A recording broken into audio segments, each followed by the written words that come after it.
Greetings, everybody, and welcome back. We've had the most extraordinary keynote provocation by Jay Patha, and we're following this up with a conversation with one of my favorite East African artists, Robert Ssempijja.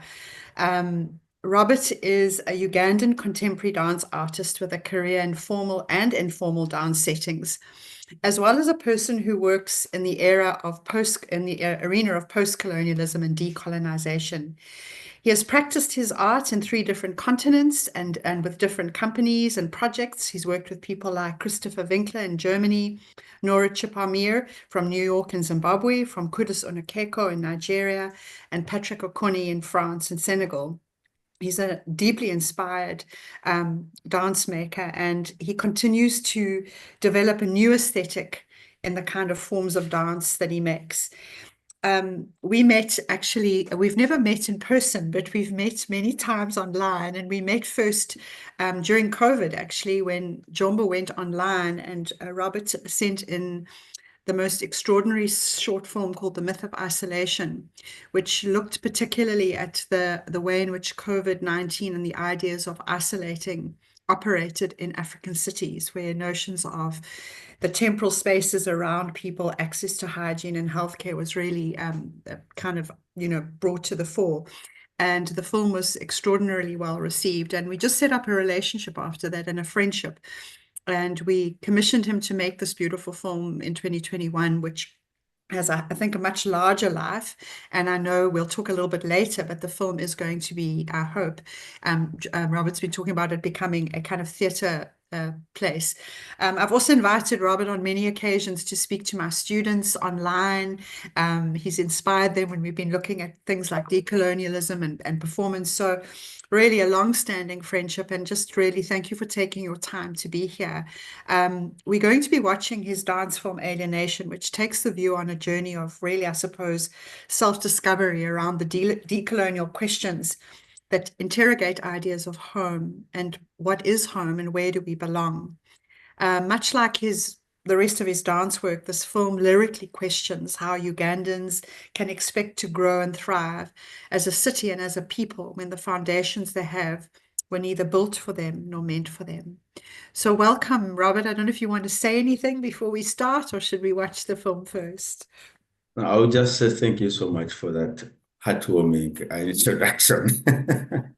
And Absolutely. yeah. Let's watch the film. Thank you, Wes.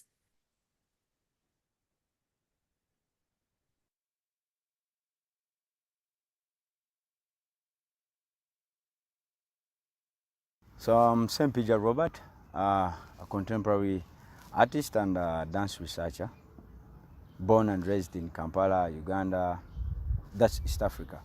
And the project you're about to see is a project that was inspired by the lockdown that also happened in Kampala. So during the lockdown, I got this opportunity to walk around the city that I grew up in, because I knew the city, the exterior of me knew the city very well. So I went in the city, and walking around the city, I realized there are a lot of things that did not make sense to me at the moment. So I went back home and I started reading, researching about the city that I grew up in.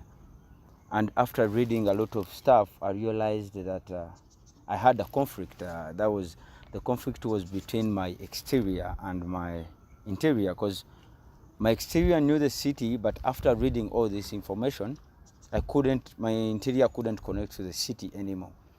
So it took me back to 1930s, where this city was designed during the colonial time. So the city was designed by a German architecture called May something. He lived here between 1930 to 1950s, and he designed the city. So the way the city was designed was that for them, they lived in the middle of the city, on top of the hill. So they did something which they called the ring. It was a circle, and they lived on top of it. And we were not allowed to go in this circle. We were supposed only to live outside.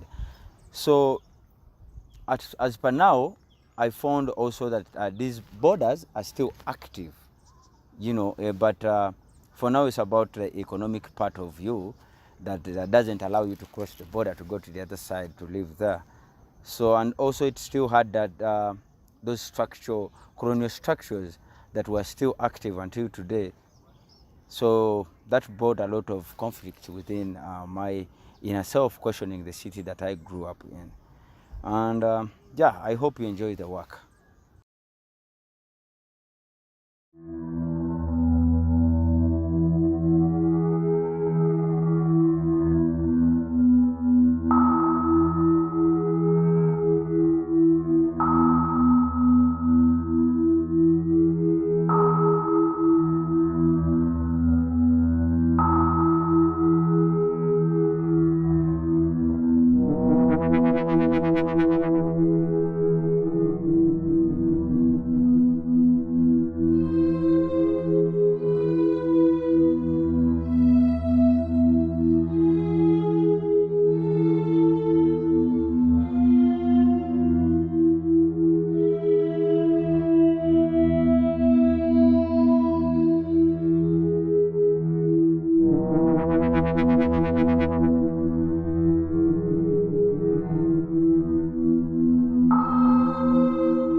I am the dust in your eyes.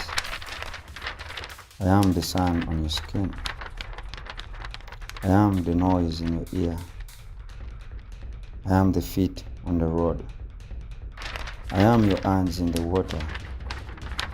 I am your belly screaming for food. I am 6 years old. I am 55 years old. I'm Ssempijja. I'm Kampala.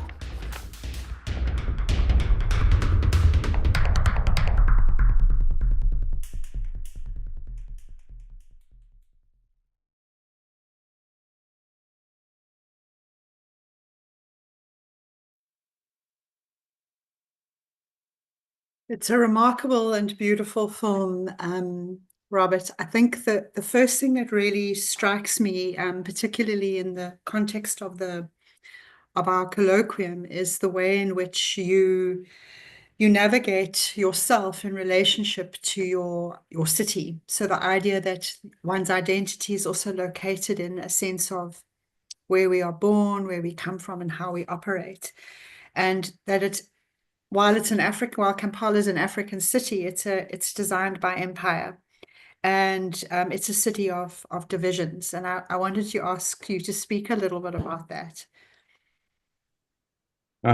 Thank you. I've taken long without watching this film. And watching it now, I'm like, okay, interesting. But I have to say that, like many of my works, most of my works, all of them emerge from my I would say my childhood memories and dreams and imaginations that I had. My brother always tells me, I think you have trauma about your childhood. But I just have dreams that I had in my childhood that I'm facing the reality that I'm living in today that can somehow, that is not allowing me to cross the border to go to the other side to achieve my dreams. And the thing is, when you grow up in a space like Uganda, and Uganda itself, it doesn't exist. That's the most disturbing part of it. Uganda only existed 63 years ago, you know. And then when you grow up in a space like this, with time, as you get older, you start to ask yourself, was there a time that people that lived in this space really knew how to govern themselves? Or do they really know who they are? Because what you're faced with as you're growing up, you're faced with, you realize that you've grown up in a society that is culturally confused. Politically, it is, it is sabotaged. Culturally, the same thing, and economically, none of us understands what is really going on.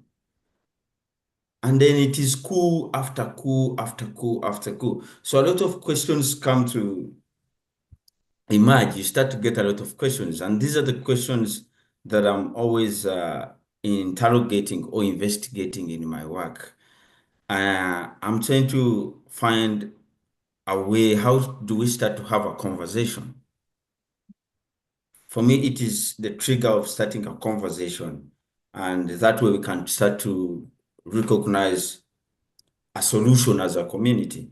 And for this work in particular, and I think also for this work in particular, is that it is a way of me healing myself. Because when you grew up in Uganda with all this happening around, and I think it is the same thing all over the continent, there is a need for us to heal from what we have done to ourselves and what others have done to us. Mm. And I think for me, I do that through the questions that I always ask in my work. So this, I don't know how I can isolate myself from it. Yes. And yeah, I had dreams when I was young playing on the streets of Kampala. And all along, I thought Kampala is mine because I know Kampala. I grew up in, when I was young, I used to collect scrap around Kampala. So I know every corner. I know where I can sell it. I know where there is a pothole. I know which road doesn't have a pothole. That's how good I knew Kampala. But when I was working on this work, and especially that the project has been growing from time to time, there are a lot of things that I discovered and we are very disturbing. So yeah, so I'm using this work to heal myself. So I cannot isolate myself from it because it is a place I have a lot of memories. The place where my dreams started. I mean, I think I loved what you said that, your brother saying to you that you must have had a lot of trauma in your childhood. And I mean, it's personal, but it's also political because there's also trauma of colonization. And as you say, the histories of Uganda, the coup after coup, and the excessive stories, like much of the continent, of abject violence, and the kind of destruction of people. So, along with the idea that the borders of what are Ugandans didn't make much. There are no borders in Africa that Africans made as well. So I'm really interested in that in your work, and I'm interested in how, also in terms of structurally in the short film, that the kind of constant theme of broken buildings, the idea of, and I know traveling around the continent, wherever you go into cities and they're half-finished buildings, and it's a kind of strange testament to unfulfilled dreams and wishes. And I'm interested in the sets that you chose in the film, So I will tell you a very interesting scenario about the building that I chose. I don't know if I chose the building or the building chose me. So before I received your email, because you remember you're the one who initiated me doing this work, I was in a process of doing another work. It's called Going to Mars. So, and during this process of doing this work, I was looking for locations where I'm going to be shooting Going to Mars. It is a work that celebrates Mukoka Nkoloso, a Zambian scientist after the World War that said he's taking Africans to Mars. And it is a very interesting story also. So I was working on this project and I was looking for a big space where I can do this. And I went to the northern part of the country because I wanted to have a space that can bring out an atmosphere of a space station. So I went to northern Uganda looking at the rocks and stuff. And then I was in a restaurant and I saw eating lunch and I saw a music video. And I saw this space that had a lot of windows. And I was like, what is this? So I went on YouTube, I Googled the music video, and I sent it to a friend of mine who understands the Ugandan music scene better than me. And he told me, this is an hotel near the airport that was built to host Choga. It was built to host the meeting of Chogam in 27. But the building they did not finish the building because during the process, there was a lot of corruption that happened. So they ended up abandoning the building. They did not use it for Choga. So you see the continuation of colonialism. So I went to visit the building. And when I went to view the building, I ended up shooting this film there and also going to Mars in this same space because they had a very big swimming pool that they did not use. It was abandoned. And then I chose this because also during the time I was shooting this film, it was during lockdown. So I couldn't shoot the movie in town. My initial idea was say, okay, I'm going to shoot it in town, but I couldn't. It would have taken me a lot of paperwork. So, and when I went to this space, it is a space now where the special forces of the president lives. So I went to them and I had a long discussion of asking for permission to shoot, asking me, what do you do? And I'm explaining to them and they're like, we don't understand what you do, but anyway. So that is the building that I choose. And I choose the building that it called me, I would say. The building chose me to go there. And the thing is with this also, especially with the pillars where I stand in the beginning, it is a conversation that I had with a friend of mine. Actually, it was my brother again, and because my brother is very academic, and I'm not academic at all. And I had a conversation with him, and he told me, Robert, the system is not broken. It looks broken, but that's how it was constructed. Mm. So the pillars look like they are broken, but those pillars are very, very strong. And that's how, yeah. So that's how I go to choose the location. Yeah. And I'm also interested because, the thing that I love about that film and about, your work is this constant reference back to the kind of colonial architecture as a kind of way of creating a border and a boundary. And I mean, in Uganda, as you and Joseph have explained, is the city is made of these mountains of mounds or hills with, Yeah. the wealthy and the elite living on the top. And as you get further down the mountain, you get poorer and poorer until you get to the actual streets. And this extraordinary construction of what is perceived to be a safe space and a surveillance space for the colonials and now the kind of economic elites, and the idea of how it works. And so I'm interested in obviously the set and the roundness of the set, but also I'm interested in you saying I am Ssempijja, I am Kampala, and how that colonial architecture kind of figures in your dreams and your imagination and in the work that you make. Mm. You know, you know, when you take away people's land, you're not only taking away the physical space, but you're taking away their memories. You're taking away their past. You're taking away their identity. So for those of us who come now to occupy the space, Kampala, we carry on our, I would call them pseudo identities.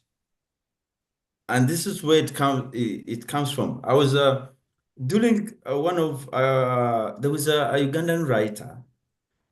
I figured out that me and him were working on the same thing. And I saw he wrote an article that is called The Violent Birth of Kampala. And I had a discussion with him, and I told him, why did you call it a violent birth of Kampala? That is too harsh. And I told him, Robert, you grew up in a crime scene. Mm. Kampala is a crime scene, like many other cities on this continent.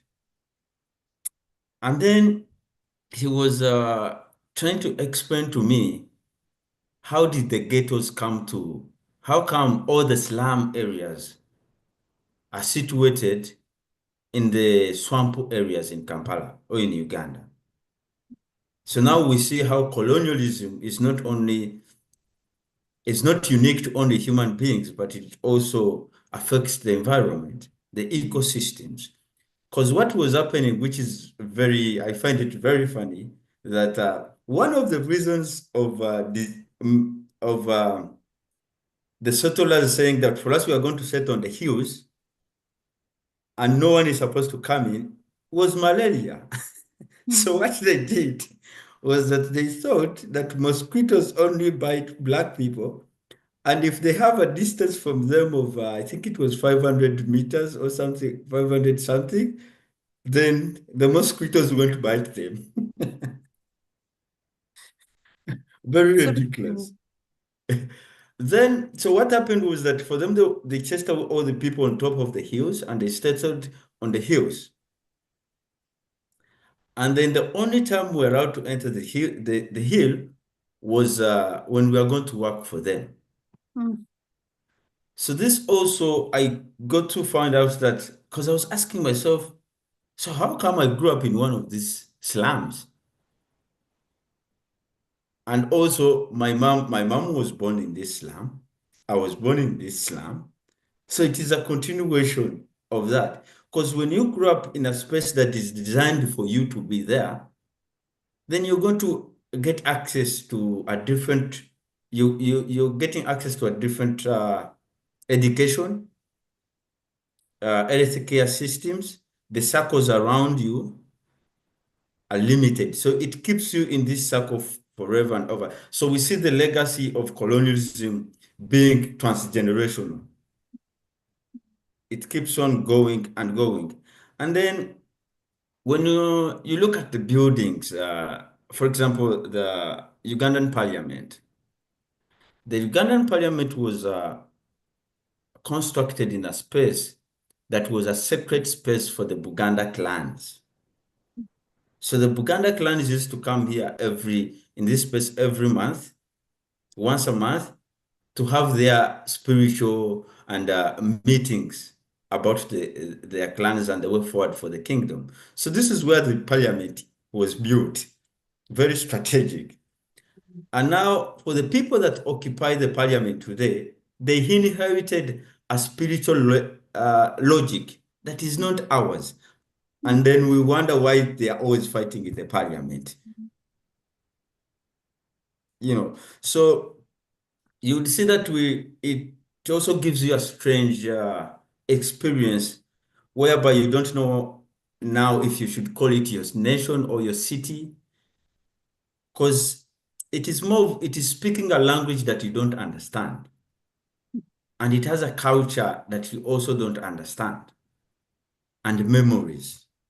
So this creates more of an internal exile of you asking, am I at home or am I falling at the same time in a space that I call home? Yeah. I mean, I think this notion of you've just so beautifully spoken about the dislocation of what it means to, I don't know if there's a thing in human beings that we want to belong. I don't know if there's something in us that feels like we want to belong. I mean, I'm a white South African who has a history, which is, but my sense of wanting to belong or belonging is also an interior externality. It's a kind of a push-pull around what I can call home or not home. And I'm interested that in your own context of thinking about Uganda and the kind of the generational legacies of colonization, this notion of belonging. And I mean, in a way, that's what I think I love about dance and I love about art, is that if we understand, as we've been speaking about the body as a kind of archive, an archive of memory and remembering, of generational memory.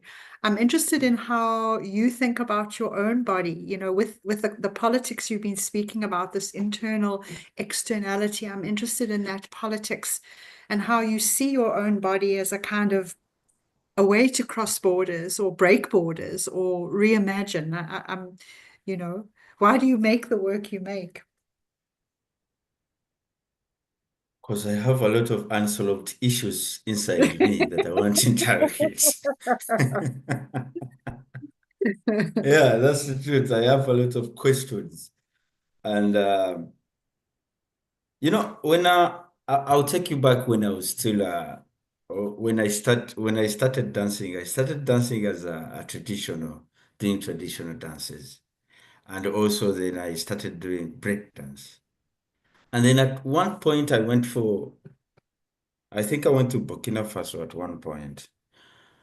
And then I attended workshops, a lot of workshops. And by this time, I don't understand what is contemporary art or contemporary dance. I'm a break dancer. I love spinning on my head, on my back, And then they started introducing me to a lot of techniques and dance styles and other dance styles. And I remember asking, so I see all of these dance styles, but I don't recognize myself in them. And I remember I had a conversation with a friend of mine. He's from Egypt. He's called Shika. And I told him, I'm confused. I'm looking for a language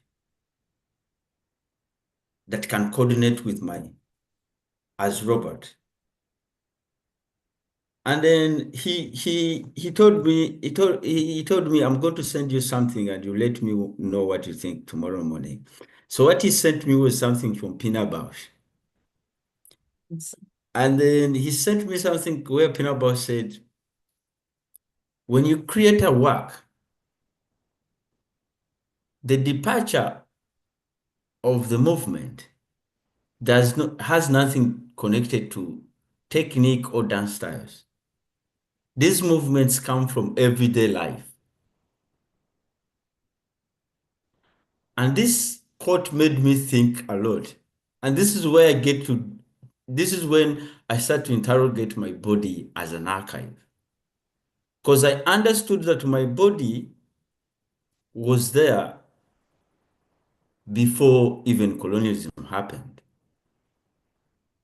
The information was passed on to me from my great-grandfather, to my father, to my mother, and then to me. And I'm also going to pass it to my kids. And this is why I told you that I want to heal myself before I pass on the trauma to my kids. And the only way for me to do that is to use my body as a resilience, or as a as a as as a tool to break away from this narrative that has either imprisoned me or enslaved me, not allowing me to live my free life. So that is how I want to use my dance or my body. And that's what I'm doing with most of the works that I'm producing. Yeah. I mean, in terms of that, I know that we've had lots of discussions about the idea of decolonization, and particularly I know we both share a real love of Ngugi wa Thiong'o's writings, decolonizing the mind, and we've spoken a lot about it. But I'm interested also when you're talking about dance and technique, and that search to find that physical, spiritual, emotional voice that is your own and speaks to your own. Do you think that is decolonizing? Do you think that impulse in your work is a decolonial impulse? You know, there are so many definitions about decolonization, and I think for me, decolonization is a personal journey. There will not be any point where the whole continent will be decolonized. It's not possible. It's a personal journey. And on this, I think it's a personal journey to self-actualization. You only go alone on this journey. You cannot take anyone else. You go alone, maybe after someone else will follow you. And but for me with this, it is me being resilient to the idea that is one is culture or one is perspective is the only perspective, and the rest of us are supposed to follow. You know, that kills who I am. It is a waste of time of who I am and who I want to be in the times that I'm living in now. So me discovering who I am is also adding another. I think the narrative of saying that this is how it's supposed to be and forever it will be, that is a Bible. It is down, but even the laws, we change them.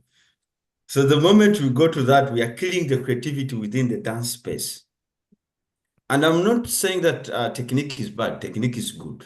It is good for our body. It is good for training, you know, for us to get other perspectives. But the moment we make it the center of everything, we're not allowing in creativity. And whenever creativity is not allowed to occur or to happen, then I don't know if dance is growing or not growing. We are going to get stuck. So the idea of us allowing in other perspectives and other cultures within the space, this is when we see more creativity and beauty happening, rather than being in the space of certainty. I love uncertainty myself. I love being in the space of uncertainty. And this is, I was explaining to Joseph recently, and I told him, Joseph, the only way to improve yourself is when you start creating a new work. Just know you're going into the wilderness. You're going through a discovery journey. You don't know what is going to come out of the work. This is how your artistic approach is growing.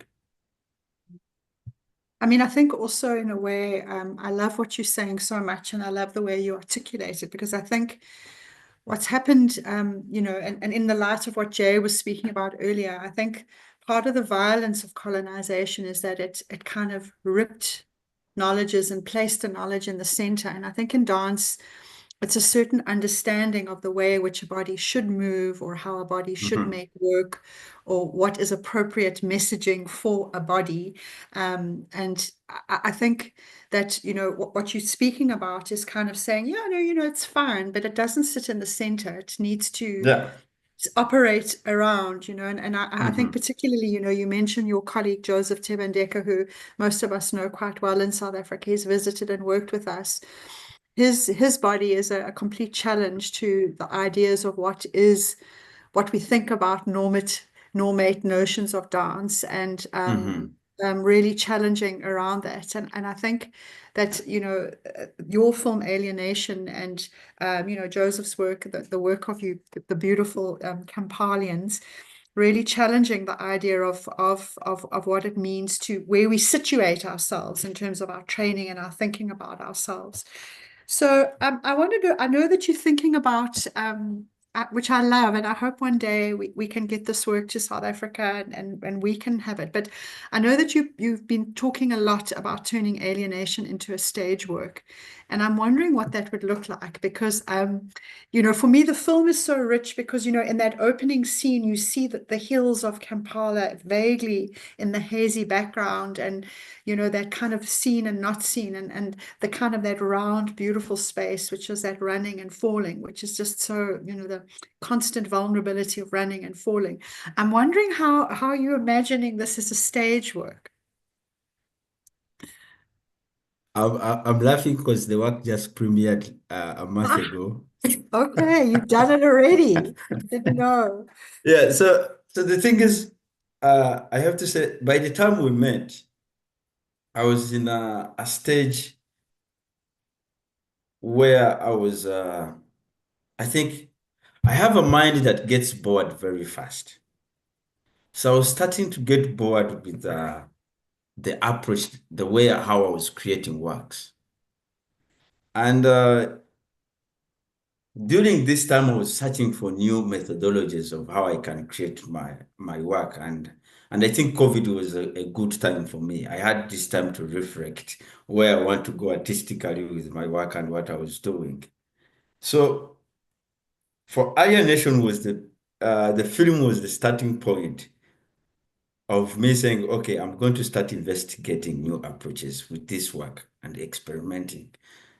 So the film, that is Alienation 1, and I have an installation, which is Alienation 2, and now Alienation 3, which is the performance that just premiered in Hamburg at Camp Naga, K3.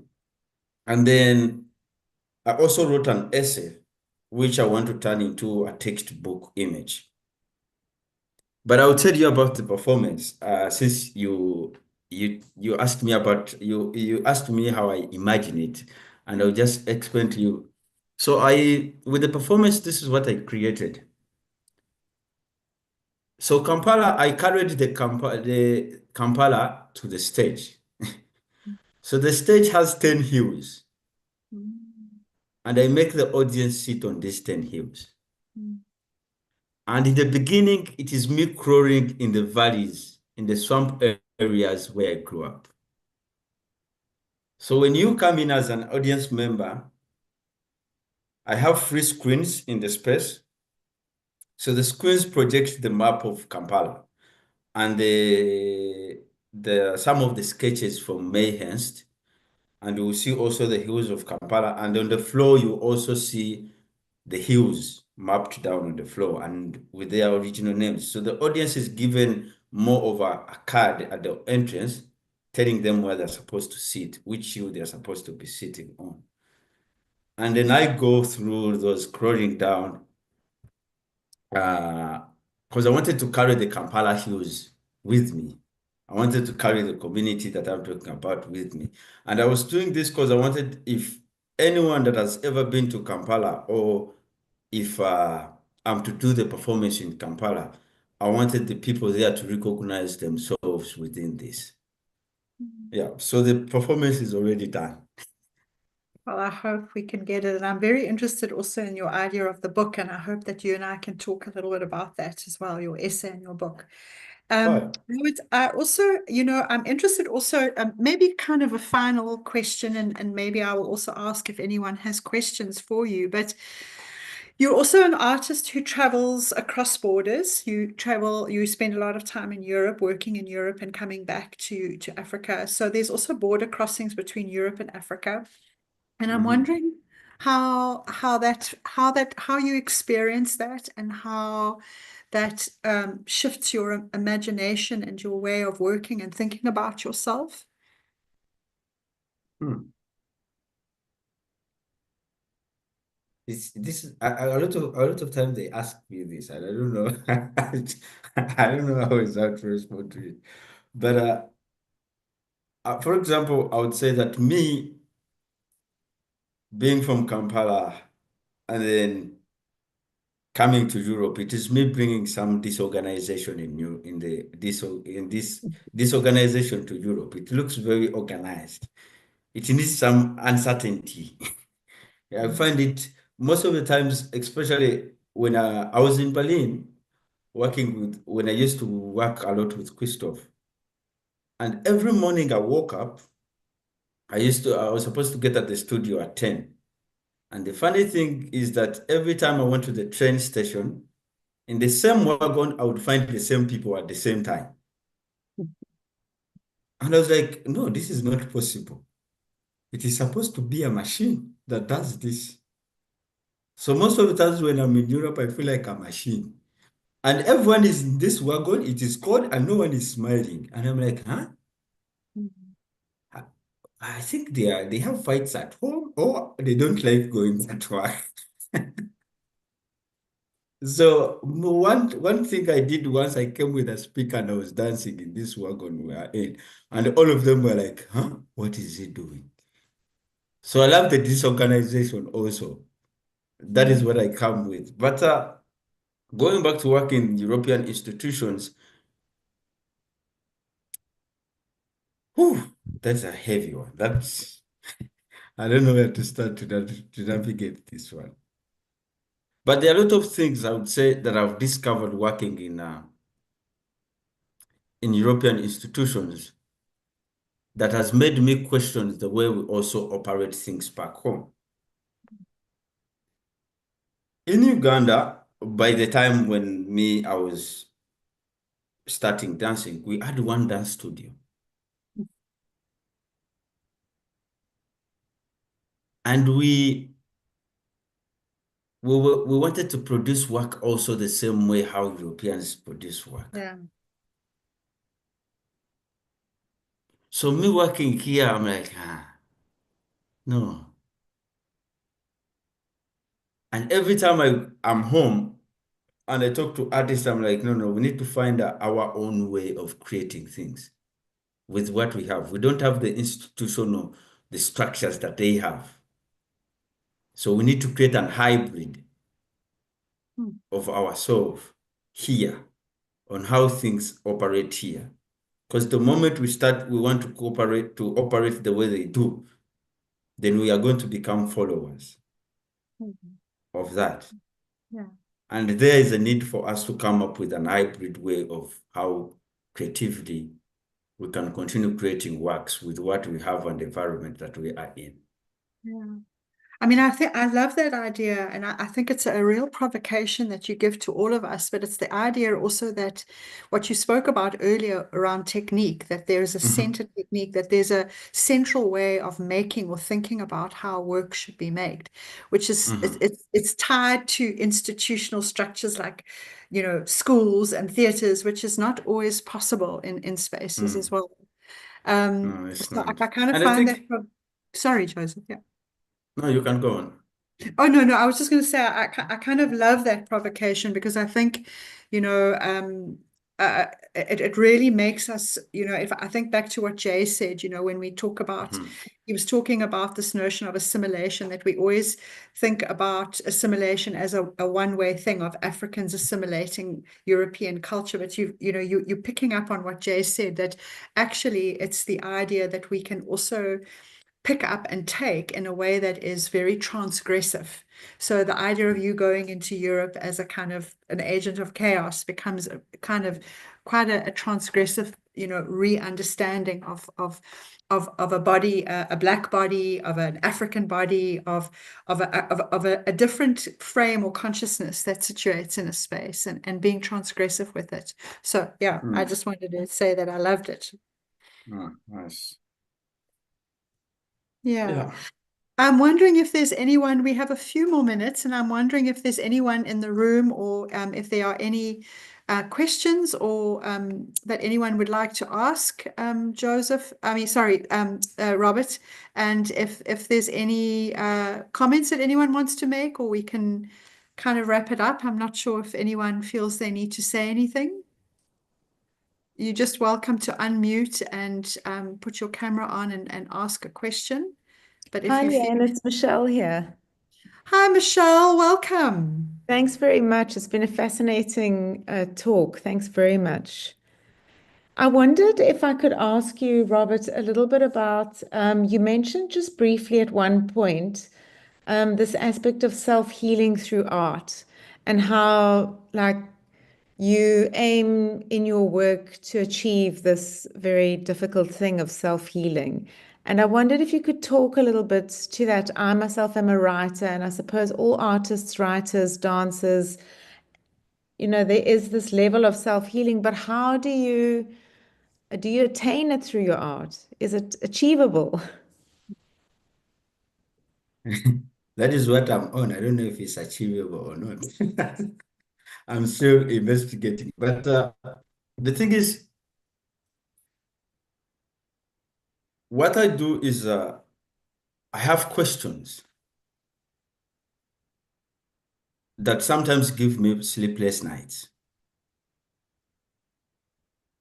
And in order for me to heal or to interrogate these questions, I do it with my work. So there is a very connection from all the works that I've created. Each work that I create is a continuation of the other work. So I'm on this journey of investigating, of questioning. And I think the more I question, the more I get to understand, because there are some things that don't make sense. And this is why most of the times in my work, I love traveling back to the past, in order for me to get a good sense of the present, so that I can start to imagine the future or anticipate the future. So the question becomes how far you want to go with the past, because the past can be a 2 minutes ago, 2 seconds ago. So how far I can go. And the more I ask these questions, some things at least start to make some sense. Like an example is the one that I talked about, of all the slums in Kampala are situated in the swamp areas. I've never thought about it in myself in my entire life. How come all these ghettos are situated in these areas? So for me, I thought it is a coincidence that all of us poor people, we are living in these slum areas. Me investigating that in my work is healing to itself, understanding that I'm not inferior as I thought. And this is why I say that I love telling stories. And the more I tell these stories, the more I start to recognize that I'm not alone. Because what colonialism has done most of the time is puts you in a corner and you feel like you're not capable.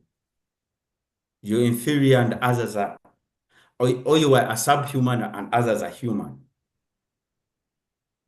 So the healing is possible, but it is a personal journey.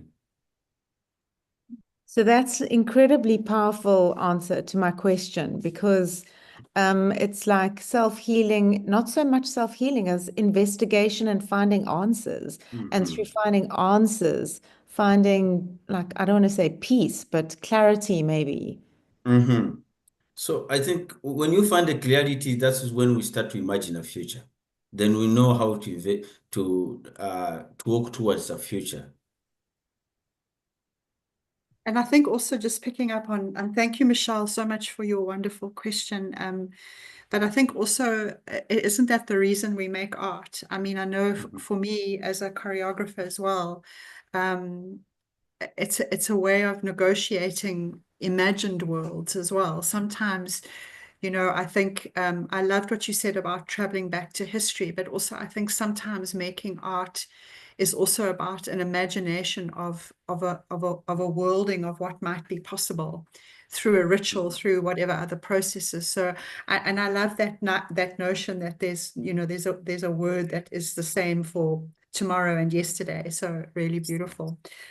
Robert, I want to thank you so much for this deeply inspired conversation and for your constant connection to us here at Jomba. And I hope very much to be able to one day embrace you in person, not just virtually, and to have you in South Africa with us.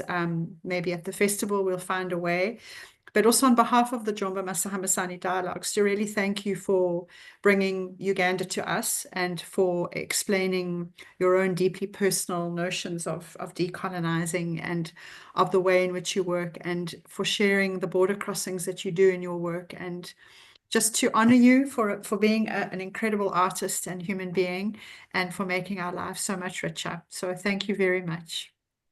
Thank you for always inviting me. My pleasure. It's absolutely my pleasure. So just to bring this session to a close, I'm just going to remind you that at 12:15, when we come back, there are 2 papers under the theme of worlding and the ideas of home, and we look forward to you joining us then. Thank you so much. Thank you, Robert. Thank you.